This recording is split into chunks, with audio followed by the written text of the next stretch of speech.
Halo sahabat nonton, siapa nih yang penasaran dengan kelanjutan cerita dari drama The Witch? Yuk kita mulai jalur cerita kelanjutan episode 5 dan 6 ya. Ternyata sebelum ke sekolah lamanya, Dong Jin pergi menemui agen properti di daerahnya. Dia menyerahkan sejumlah uang karena bapak itu sudah berpatroli dan menjaga rumah Dong Jin. Meskipun begitu, si bapak menyarankan agar Dong Jin jual aja rumahnya. Karena sebagus apapun rumah, kalau nggak ada penghuninya ya hancur juga lama-lama. Si bapak juga menjelaskan, kalau di daerah rumah Dong Jin dan rumah Mi Jung tuh bakalan diadakan pembangunan ulang. Mau dijual aja nggak kedua rumah itu? Mendengar itu, Dong Jin pun bertanya, apakah ada kejadian aneh di sekitaran daerah itu pada tahun 1990-an sampai 2012? Si bapak mulai berceritalah, kalau memang ada beberapa insiden aneh di sekitaran daerah tersebut. Dan sepertinya insiden ini dipicu oleh Mi Jung. Dong Jin terus membela Mi Jung, tapi si bapak melanjutkan, memang bisa aja semua ini hanyalah kebetulan. Tapi kok setelah Mi Jung pergi dari kota ini, udah nggak ada kejadian aneh apapun yang terjadi. Kejadian aneh terakhir terjadi pada Hyun Kyu. Dia diserang babi hutan. Karena itulah Dong Jin menemui Hyun Kyu untuk menanyakan cerita lengkap di hari insiden terjadi. Hyun Kyu bersedia menceritakan kembali apa yang terjadi hari itu. Jadi Hyun Kyu ke rumah Mi Jung pada malam hari untuk menghibur Mi Jung yang baru aja kehilangan ayahnya. Hyun Kyu membawakan roti untuk Mi Jung. Tapi karena Mi Jung tidak keluar dari rumahnya, Hyun Kyu hanya mengucapkan kata-kata penghiburan dari luar pintu dan akhirnya pun pulang. Namun dalam perjalanan pulang, Hyun Kyu bertemu dengan babi hutan. Karena ketakutan, Hyun Kyu melarikan diri dari sana. Hyun Kyu terheran-heran bahkan sampai sekarang. Kok bisa ada babi hutan di tengah-tengah kota gitu kan? Dong Jin menanggapi cerita Hyun Kyu dengan bertanya, apakah kamu juga menyukai Mi Jung? Dan menyatakan perasaanmu malam itu. Nah, menurut kesaksian Hyun Kyu, dia memang pernah menyukai Mi Jung. Tapi dia nggak sempat menyatakan perasaannya. Malam harinya, Dong Jin mengundang keempat teman SMA-nya ke rumahnya. Dong Jin dengan gamblang membahas Mi Jung. Hal ini membuat semua orang di sana merasa risih. Apalagi stigma Mi Jung tuh kuat banget. Di mana ada Mi Jung, pasti ada aja kejadian nggak enak terjadi. Masalahnya, kejadian yang terjadi itu nggak bisa dijelaskan dengan logika. Tapi bukan berarti mereka membenci Mi Jung apa gimana.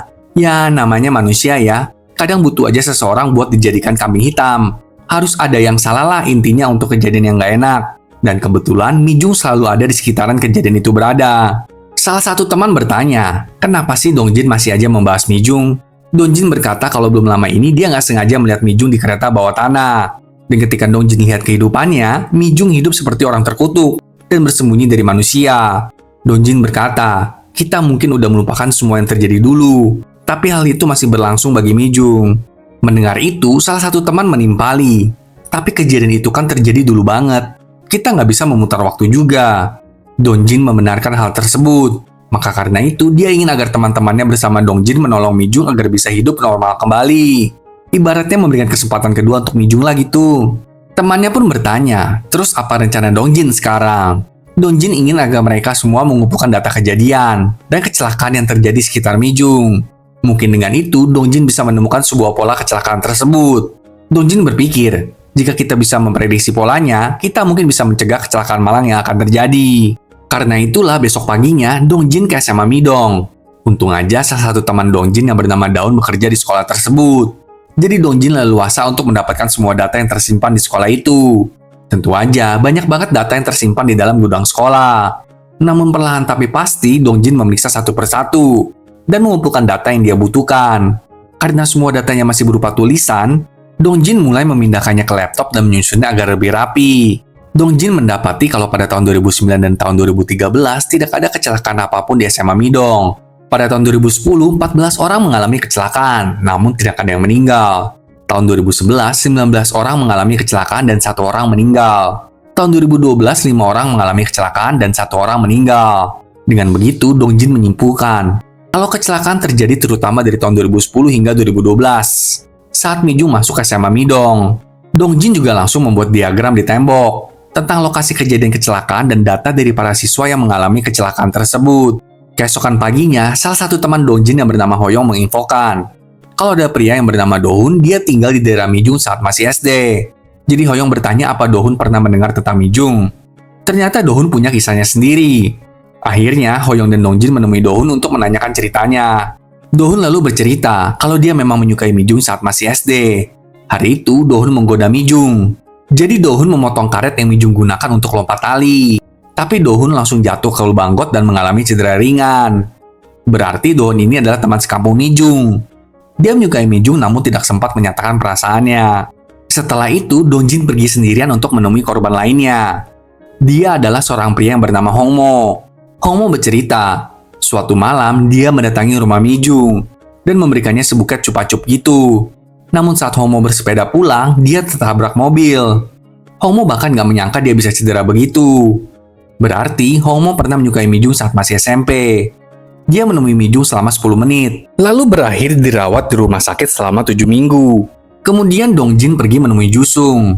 Dia sekolah di SMA Mi-dong juga. Jusung bercerita kalau hari itu adalah hari karya wisata sekolah. Diam-diam, Jusung menemui Mi-jung dan memberikannya minuman bersoda. Sebenarnya Jusung mencoba untuk menyatakan perasaannya pada Mi-jung. Namun Mi-jung segera pergi meninggalkannya. Lalu pergelangan kaki Jusung patah dan butuh perawatan medis selama 10 minggu. Pokoknya hari itu, Dong-jin menghabiskan waktunya untuk menginterogasi satu persatu korban kecelakaan yang masih bisa dihubungi. Ada yang bercerita kalau dia terluka saat sedang olahraga lompat pasir. Ada yang bercerita kalau dia terluka akibat menabrak tiang saat bermain basket. Ada juga yang bercerita kalau dia terluka saat pelajaran seni rupa.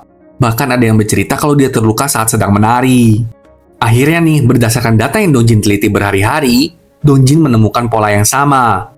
Mulai dari ruang, waktu, nama, percakapan, dan ekspresi. Kesimpulan dari penelitian Dong-jin ada 5. Pertama, berada di ruangan yang sama dengannya berbahaya. Kedua, melakukan percakapan dengannya berbahaya. Ketiga, berkenalan dengannya berbahaya. Keempat, mengakui perasaan kepadanya berbahaya. Kelima, jika melanggar keempat hal tersebut akan menyebabkan kehilangan nyawa. Malam itu, Daun mendatangi Dong-jin ke rumahnya.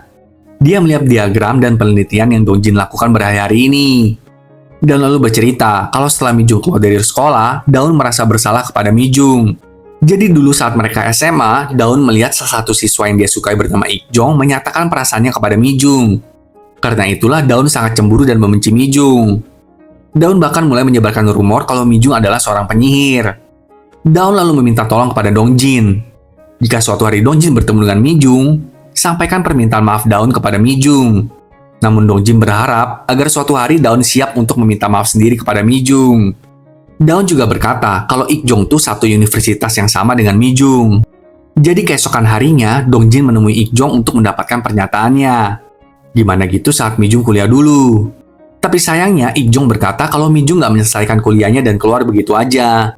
Malam harinya, Dong-jin kembali ke Seoul dan menemui Hyun-chol. Dia ini adalah pria yang menyatakan perasaannya kepada Mi-jung di dalam kereta bawah tanah dulu itu loh. Jadi Hyun-chol tuh staf di bioskop. Dia ketemu Mi-jung karena Mi-jung selalu nonton bioskop di tengah malam dan nonton sendirian. Dari sanalah Hyun-chol mulai menaruh hati kepada Mi-jung. Dia bahkan tinggal di tempat yang sama dengan Mi-jung untuk waktu yang lama. Dia juga banyak bicara dengan Mi-jung. Bahkan Hyun-chol menyatakan perasaannya kepada Mi-jung. Tapi ternyata Mi-jung nggak tahu nama asli Hyun-chol. Karena di bioskop itu semua staf menggunakan nama panggilan yang unik. Dong-jin lalu berpikir, Hyun-chol nggak kehilangan nyawanya mungkin karena Mi-jung nggak tahu nama asli Hyun-chol. Maka karena itu, Dong-jin mengubah hipotesa nomor 3-nya. Dari berkenalan dengannya berbahaya menjadi jika dia tahu namamu, itu berbahaya. Setelah itu, Dong-jin mengukur jarak dari jendela di rumahnya ke atap rumah Mi-jung. Jaraknya adalah 8 meter. Nah, sesuai dengan pikiran Dong-jin, sepertinya jarak aman dengan Mi-jung tuh harus minimal 10 meter. Tapi karena sekarang Mi-jung berada di dalam kamarnya, seharusnya aman sih jarak mereka. Namun tiba-tiba Mi-jung keluar dari kamarnya. Kemudian berdiri di dekat atap rumahnya. Yang artinya jaraknya dengan Dong-jin jadi kurang dari 10 meter. Pada saat itu meteran yang tadi Dong-jin pakai tiba-tiba berputar sendiri dan melukai leher Dong-jin. Segeralah Dong-jin mundur beberapa langkah. Dan langsung mengubah hipotesa pertamanya. Dari berada di ruangan yang sama dengannya berbahaya, menjadi berada dalam radius 10 meter dengannya berbahaya. Tapi dengan adanya goresan di leher Dong-jin, Dong-jin jadi menyadari kalau dia memenuhi kelima hipotesa yang telah dibuatnya. Berarti Mi-jung tahu dong nama Dong-jin. Keesokan harinya, ibu pemilik tempat Mi-jung tinggal menemuinya. Dengan berhati-hati, si ibu pengen banget jodohin Mi-jung dengan seorang pria yang dikenalnya. Tapi Mi-jung menolaknya dengan halus. Untung aja, Unsil yang adalah keponakan si ibu tiba di waktu yang tepat. Unsil mencoba untuk menghentikan kekepoan bibinya itu. Di tempat lain, kita melihat Jung Hyuk mendatangi seorang korban kekerasan yang kemarin itu telah dia selamatkan. Namanya adalah Yuna. Yuna masih dirawat di rumah sakit dan belum siuman. Setelah itu, Jung Hyuk menemui ibunya Yuna. Junhyuk menyatakan rasa bersalahnya karena telat menyelamatkan Yuna. Tapi Bu Yuna berkata kalau itu semua bukanlah salah Junhyuk. Dan dari percakapan mereka, sepertinya orang yang melakukan kekerasan kepada Yuna tuh belum juga berhasil ditangkap. Kemudian di kantor polisi, Junhyuk mendapatkan info kalau timnya sudah berhasil mendapatkan data tersangka kekerasan terhadap Yuna. Namanya adalah Myonggi. Dengan segera, tim polisi memasukkan Myonggi ke daftar buron. Sementara itu, Unsil menemui atasannya. Ternyata hari itu atasannya mau pensiun dan kembali ke kampung halamannya. Atasannya juga mengatakan kalau tadi seseorang ingin bertemu dengan Unsil di kafe seberang. Dan sebelum atasannya pergi, atasannya ternyata sudah menyetujui program yang Unsil ajukan. Tentu saja, ini membuat Unsil terharu. Dia nggak menyangka program yang dia pikir tidak akan disetujui, ternyata atasannya telah membantu mewujudkannya. Setelah itu, Unsil menemui Dongjin di kafe seberang. Dongjin memperkenalkan dirinya, kemudian menanyakan soal Mijung. Dongjin menjelaskan apa yang sedang dia teliti sekarang ini. Namun setelah mendengar itu, Unsil menjadi sangat kesal. Unsil menganggap kalau Dongjin adalah seorang penguntit. Tapi Dongjin dengan tenang kembali melanjutkan penjelasannya. Dia mengatakan kalau dia tahu Unsil itu dari Ikjong. Karena Mijung, Ikjong dan Unsil kan satu universitas dan satu jurusan.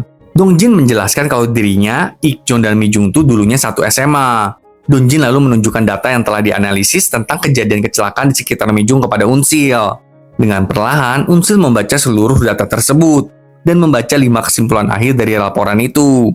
Setelah membaca ini, Unsil bertanya kenapa Dongjin melakukan ini semua.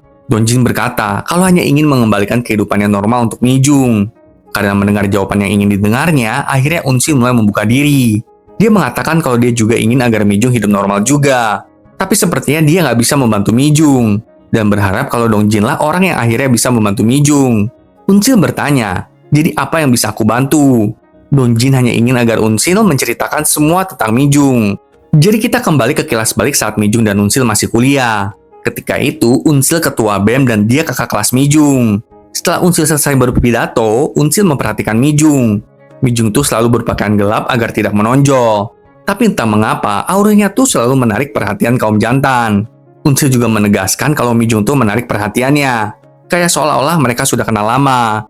Unsil lalu melanjutkan ceritanya. Setelah beberapa waktu berlalu, seorang mahasiswa bernama Yundong mengajak Mijung untuk nonton bioskop bersama. Mijung langsung menolak ajakannya dan pergi. Tapi Yundong mengejar Mijung lalu berakhir jatuh dari tangga. Nah, ketika Unsil dan tim BEM-nya sedang rapat bersama, Unsil tanya ke Yundong, "Kaki Yundong kenapa kok digips gitu?" Teman Yundong langsunglah bocor dengan berkata, kalau semua ini karena Mijung. Dengan segera, teman-teman lain di rapat itu juga membuka mulut mereka. Intinya banyak kejadian kecelakaan di kampus mereka terjadi karena Mijung. Dan semua korbannya adalah pria yang menyukai Mijung. Meskipun begitu, Unsil menolak untuk mempercayai desas-desus rumor tersebut. Nah, suatu hari Unsil mencoba mendekati Mijung dan mengajaknya untuk ngobrol sebentar gitu. Saat itu, Unsil melihat ke atas. Ternyata ada dosen mereka yang sedang memandangi Mijung dari jendela kelas. Dosen itu memang naksir sama Mijung. Dan pernah hampir aja menyatakan perasaannya. Gak beberapa lama kemudian, batu bata di jendela kelas patah. Jadi dosen tersebut pun terjatuh ke bawah. Melihat itu, Unsil langsung memeluk Mijung. Mijung langsung merasa kalau itu adalah salahnya. Tapi Unsil menenangkan Mijung dan mengatakan kalau semua ini hanyalah kecelakaan saja. Kembali ke masa sekarang, setelah kecelakaan yang dialami oleh dosen itu, rumor bahwa Mijung adalah penyihir sudah dianggap sebagai kenyataan. Karena udah nggak tahan, akhirnya Mijung berhenti kuliah. Tapi ketika itu, Unsil tetap mendatangi Mijung ke rumahnya. Sebelumnya tuh, Mijung tinggal di daerah pembangunan ulang, yang udah nggak ada penduduknya. Namun hal itu membuat Mijung merasa nyaman. Unsil bertanya kenapa Mijung berhenti kuliah. Mijung menjawab kalau dia tidak ingin Unsil mengasihaninya. Tapi Unsil berkata kalau dia bukan kasihan, hanya mengkhawatirkan Mijung aja. Sebelum pergi, Unsil memberikan nomor ponselnya kepada Mijung. Nah, setelah beberapa bulan berlalu, Mijung akhirnya menelepon Unsil. Dengan segera, Unsil mendatangi Mijung ke rumahnya. Ternyata rumah Mijung itu dimasuki orang gitulah. Tapi saat ini orang itu sudah kabur. Unsil memarahi Mijung karena tinggal di daerah begituan. Mijung menjelaskan itu semua karena Mijung gak punya pilihan. Dan ini adalah caranya Mijung bisa tetap bertahan hidup. Mendengar itu, Unsil langsung memeluk Mijung. Dan mereka pun pergi dari rumah tersebut. Unsil lalu mengajak Mijung ke rumah bibinya. Dan di atap rumah itulah Mijung akhirnya menyewa tempat tinggal untuk dirinya sendiri. Kembali lagi ke masa sekarang, Unsil dan Dongjin mendatangi kampusnya dulu, lalu mulai menanyai dua korban Mijung saat itu. Dari percakapan mereka, sepertinya berbicara dengan Mijung tuh nggak boleh lebih dari 10 menit. Setelah mencatat semuanya, Unsil bertanya, Tapi ini kan semua kejadian sudah lama ya. Emang para korban masih ingat betul kejadian sebenarnya? Soalnya kalau ternyata ceritanya salah, kan kesimpulan penyelidikan juga bisa salah gitu. Dongjin lalu berkata, hanya ada satu cara untuk menguji kesimpulan dari penyelidikannya, yaitu mengujinya sendiri. Nah, tapi masalahnya kalau diuji, ya Dongjin bisa membahayakan nyawanya sendiri. Kemudian suatu hari, Dongjin melihat ada kurir dari swalayan mengantarkan pesanan ke rumah Mijung. Dan itu selalu diantar di hari Selasa. Jadi Dongjin mencoba untuk mendatangi swalayan itu. Dan ternyata swalayan itu sedang membutuhkan kurir. Segeralah Dongjin melamar untuk bekerja sebagai kurir. Namun setelah melihat kualifikasi Dongjin, pemilik swalayan bingung bagaimana membayar Dongjin. Tapi Dongjin menegaskan kalau dia hanya bisa bekerja di hari Selasa aja. Mendengar itu, pemilik swalayan pun bersedia mempekerjakan Dongjin. Hari Selasa pun tiba, di mana Dongjin harus mengantarkan pesanan kepada Mijung. Ketika itu, dari mikrofon bel pintu, Mijung meminta agar Dongjin menaruh pesanannya di tangga aja. Tapi Dongjin berkata kalau Mijung harus menandatangani konfirmasi pesanannya. Jadinya mau nggak mau, Mijung turun ke bawah untuk menemui Dongjin. Wah, setelah sekian lama, akhirnya mereka bertemu juga. Meskipun Dongjin menggunakan helm untuk menutupi sebagian wajahnya. Bagaimanakah kisah Mijung dan Dongjin? Mari saksikan kelanjutannya minggu depan ya, sahabat tonton. Sampai jumpa.